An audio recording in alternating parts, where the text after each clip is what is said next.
Halo semua, di video kali ini kita akan ngomongin sebuah kasus, yaitu soal serangan pajar termahal dalam sejarah pemilu Republik Indonesia. Kalian bisa tebak berapa harga satu suaranya? Apakah 50.000, 100.000, atau 200.000? Ternyata harganya lebih daripada itu.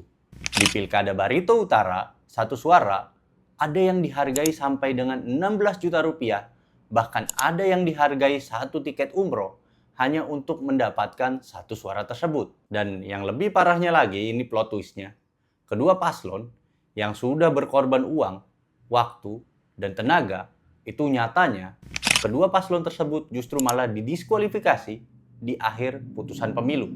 Bagaimana ini bisa terjadi? Mari kita bahas di Paradigma. Pada Oktober tahun 2024, Indonesia mencatatkan sejarah baru di dalam pemilunya. Dikarenakan untuk pertama kalinya Indonesia mengadakan pemilihan kepala daerah serentak yang dilaksanakan di seluruh Indonesia. Dan salah satu kabupaten yang ikut meramaikan momentum ini adalah Kabupaten Barito Utara yang mengirim dua pasangan paslon untuk bertarung, yaitu paslon nomor 1 Gogo Helo dan pasangan nomor urut 2 yaitu Agi Saja. Prosesnya berjalan lancar dari mulai pendaftaran, kampanye, sampai dengan pencoblosan. Tidak ada kendala yang begitu berarti di dalam pilkada di Barito Utara. Namun, yang harus kalian pahami adalah tidak ada sistematika dua putaran untuk daerah selain DKI Jakarta. Jadi, ketika di sistem pemilu di daerah-daerah lain di luar Jakarta, mereka yang akan memenangkan pemilunya adalah seseorang yang mendapatkan suara lebih banyak dibanding paslon lain. Beda hal kalau di Jakarta. Kalau di Jakarta akan ada dua putaran ketika salah satu paslon belum mencapai suara 50% plus 1. Itu yang membedakan pilkada Jakarta dengan pilkada daerah lain. Artinya, siapapun yang memperoleh suara terbanyak, maka langsung ditetapkan sebagai pemenang. Tidak peduli seberapa tipis pun suara yang didapatkan. Ini berlaku untuk daerah di luar Jakarta. Maka hal ini berlaku untuk Kabupaten Barito Utara.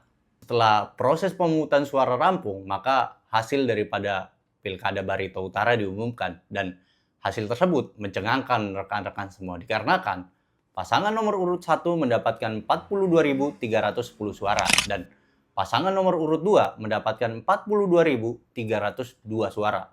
Hanya selisih 8 suara saja. Ketika dipersentasekan menjadi 0,018%. Tipis sekali, hanya setipis rambut. Karena selisih yang nyaris imbang ini, pasangan nomor urut 2 melakukan gugatan ke Mahkamah Konstitusi dengan menuduh bahwa paslon nomor urut 1 menggunakan praktik money politik di dalam pilkadanya. Sidang pun bergulir, bukti-bukti dihadirkan, dan pada akhirnya Mahkamah Konstitusi mengeluarkan sebuah keputusan penting, yaitu Mahkamah Konstitusi memutuskan untuk menggelar pemungutan suara ulang hanya di 2 TPS saja. Bagi kalian yang belum tahu, satu TPS itu maksimal suaranya 600. Dan 2 TPS ini ketika dijumlah, suaranya hanya 1022. Ini amat sangat tipis, tetapi amat sangat menentukan. Mengapa ini gue bilang sangat amat menentukan? Dikarenakan tadi kita lihat di putaran pertama, tertera jelas bahwa selisihnya hanya 8 suara. Maka dengan selisih yang amat sangat tipis, perebutan 1022 suara ini amat sangat menentukan dikarenakan taruhannya adalah kursi kepala daerah. Dan disinilah masalah besarnya dimulai. TPS-nya sudah ditentukan, nama-nama DPT-nya sudah tertera jelas, maka otomatis peluang terjadinya jual beli suara meningkat drastis. Dan DPT di TPS ini juga nggak bodoh rekan-rekan semua. Mereka tahu mereka adalah penentu, mereka adalah emas, maka terjadilah sebuah fenomena jual beli suara paling brutal di dalam sejarah pilkada di Republik Indonesia. Satu suara dihargai 1 juta, satu suara dihargai 5 juta, satu suara dihargai 10 juta, 16 juta, bahkan sampai ada satu suara yang dihargai setara satu tiket umroh. Inilah hukum ekonomi yang berjalan di dalam realitas politik. Barang langka, peminat tinggi, otomatis harga melambung naik. Dan akhirnya, PSU digelar, suara dihitung ulang, plot twist-nya adalah paslon 02 yang sebelumnya kalah 8 suara menjadi pemenang di dalam pemungutan suara ulang ini. Dan paslon 01 yang sebelumnya menjadi pemenang di dalam pemungutan suara ulang ini menjadi pihak yang menerima pesakitan dan dinyatakan secara resmi kalah di dalam pemungutan suara ulang. Setelah dinyatakan kalah di dalam PSU atau pemungutan suara ulang, pasangan 01 tidak tinggal diam.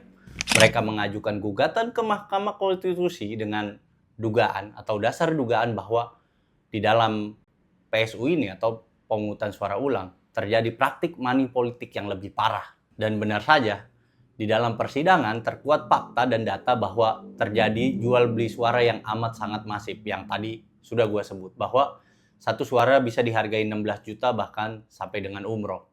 Ini kan gila, gak masuk akal di dalam logika kita. Akhirnya, setelah mendalami fakta dan bukti, Hakim Saldi Isra yang memimpin sidang di kala itu menjatuhkan sebuah putusan yang amat sangat mengejutkan, yaitu mendiskualifikasi seluruh calon yang ada di dalam Pilkada Barito Utara. Bupati dan Wakil Bupati nomor urut 1 dengan nilai sampai dengan Rp6.500.000 untuk satu pemilih dan disertai janji akan diberangkatkan umroh. Tidak ada pemenang, tidak ada yang dilantik, kalah jadi abu, menang jadi arang. Waktu habis, uang habis, energi pun habis, dan rakyat tidak punya pemimpin pada akhirnya. Inilah akibatnya mengejar sebuah jabatan dengan cara yang haram. Dan ini adalah potret demokrasi kita bergulir hari ini.